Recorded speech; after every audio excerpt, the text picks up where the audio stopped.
वर्षीपासून सांगत आलेले आहे की ही इलेक्शन हे महिलांसाठी सुटलेली जागा आहे आणि ही इलेक्शन कुठेही भगीरथ भालके किंवा प्रशांत परिचारक किंवा विक्रम शिरसट किंवा लक्ष्मण शिरसट यांची नाही, या लोकांनी मध्येही पडू नये। ही इलेक्शन प्रणिता भालके विरुद्ध श्यामलताई शिरसट यांची आहे। त्यांनी माझ्या समोर यावं। आदरणीय श्यामलताईंना मी आव्हान करते, तुम्ही माझ्या समोर या आणि सांगा की तुमच्या आमच्या पंढरपूरच्या दृष्टिकोनातून काय विजन आहे पुढच्या 5 वर्षासाठी, आणि त्या दृष्टिकोनातून आपण दोघी समोरासमोर बसू। तुमचं विजन जर माझ्यापेक्षा चांगलं असेल तर मी अवश्य या निवडणुकीतून माघार घेते। तुमच्या माध्यमातून माझ्या पंढरपूरकडचं काय चांगलं होणार असेल तर मी 2 पावलं मागे घ्यायला तयार आहे।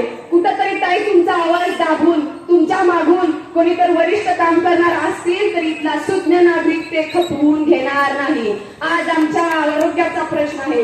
कुठंतरी 200 रुपयावर कामाला जाणारी माझी माय माऊली खालच्या भागात आहे आणि ज्या वेळेस घाण पाण्यामुळे ती लेकरू आजारी पडतं तर पदराच्या गाठीत समोरच्या मुलीचं लग्न करायला 4 रुपये साचवलेले असतात, ते दवाखान्याला जातात आणि त्या पोरीचं लग्न होत नाही। ती वेदना माझ्या मनात जाणवते मला की त्याच्यासाठी आपल्याला प्रयत्न करायचा आहे। भाऊनी मगाशी सांगितलं की अंत्यसंस्कारासाठी सुद्धा नगरपालिका कर वसूल करते, पैसे घेते।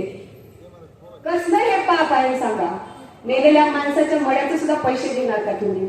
आणि भाऊनी हा मुद्दा मांडलाय की आपल्याला हे फ्री करायचं आहे। आज या उपनगरात राहत असताना 2 कर आपल्याला वसुली होते। इथं कितीतरी सुज्ञ नागरिक आहेत, त्यांना माहिती आहे की दुहेरी कर वसुली होते या उपनगरात। कशासाठी? तुमच्याकडून शेतसाराही घेतला जातो आणि नगरपालिकेचा करही वेगळा घेतला जातो। कशासाठी? ही जनतेची पिळवणूक आहे असं मला वाटतंय आणि कुठंतरी सुज्ञ नागरिक याच्यावरती येणाऱ्या 2 तारखेला कायमचा निर्बंध घालेल असा मला ठाम विश्वास आहे। आणि माझ्या इथं माय माऊलीला एवढंच मला सांगायचं आहे की उद्या आपल्यातून एखादी महिला तिची काही समस्या असू द्या, ती सहजपणे तिथं जाऊन तिच्या समोर त्या नगराध्यक्ष पदाच्या व्यक्ती समोर उभा राहून आपले अधिकार